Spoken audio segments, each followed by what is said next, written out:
Our next guest went to Washington, rose to be the Speaker of the House, and then he left. He also knows the former president very well. Former Speaker of the House, Kevin McCarthy. Welcome, Mr. Speaker. You and I talked during the debate, so let me get your initial reaction to what really looked like an awful performance from President Biden. Trey, you're 100% right, but you got to put it in perspective. Remember, one of these candidates, President Biden, took the entire week off. He is the leader of the free world, and for the entire last week, with war in Ukraine, war in Israel, everything going on with inflation high, the border unsecure, he said he could deal with nothing else. Had 16 experts, stayed at Camp David to prepare for a debate. And that's what you saw. To me, that debate's worse than any situation we've ever been able to watch. And it's not even the words he used.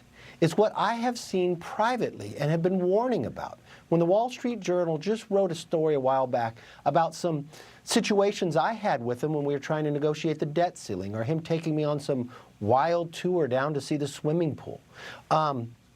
People attacked me. Like Morning Joe said, you know, Joe Biden's the best he's ever been right now. And now we find today that's not true. So America's waking up to what we have seen before. And the other candidate, President Trump, what did he do? He went to about 3 states a day, campaigned, raised money, talked and listened to people, and walked out there and showed from all perspectives that he can be president again, handle the course, and actually have a debate with all the rules benefiting President Biden. CNN. Turn the microphones off. No audience. Biden got to set all the rules. And President Trump said, I'll debate you anytime, any place, any rules. And he proved right there while he'll win in November. You know, Speaker, if he really took a week off to prepare and that's what he got, then he should have done what you and I did when we were in school, which is not study at all and just show up and take the test. Let's listen to the former president together, and then I'm going to ask you a question on the other side. Like so many politicians, this man is just a complainer. He said, we want to do this, we want to do that, we want to get rid of this tax, that tax.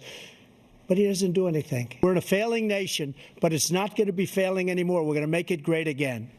All right, nobody knows the answer to this question better than you do. If Trump were to win, it's a new House. Things have to get organized. Realistically, how long would it take before committees could actually start doing their work and getting bills passed and the GOP infighting stop long enough to actually pass an agenda if there is a President Trump? What's a reasonable time frame? Well, you usually have about 3 months, but you have to think about this. The House and Senate get sworn in early January, and the new president not till January 20th.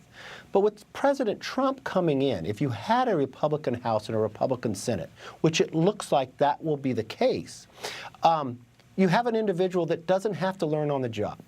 Instantaneously, he'll be able to secure the border. They're going to have to take action legislatively to actually secure the tax bills that have gone through to make sure this economy and cut back on this wasteful spending to curb this inflation so the affordability be able to get the move again. But instantaneously, just having the election in November, the world will change course. Because remember, the only time Putin has not invaded another country was under President Trump.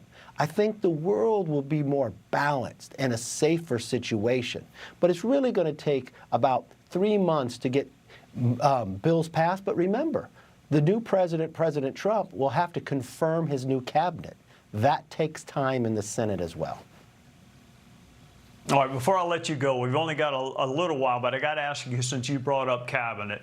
Now, President Trump wound up not being happy with some of his initial cabinet picks. Do you think the vetting process will be improved this time around and he won't have to replace so many of his top cabinet officials?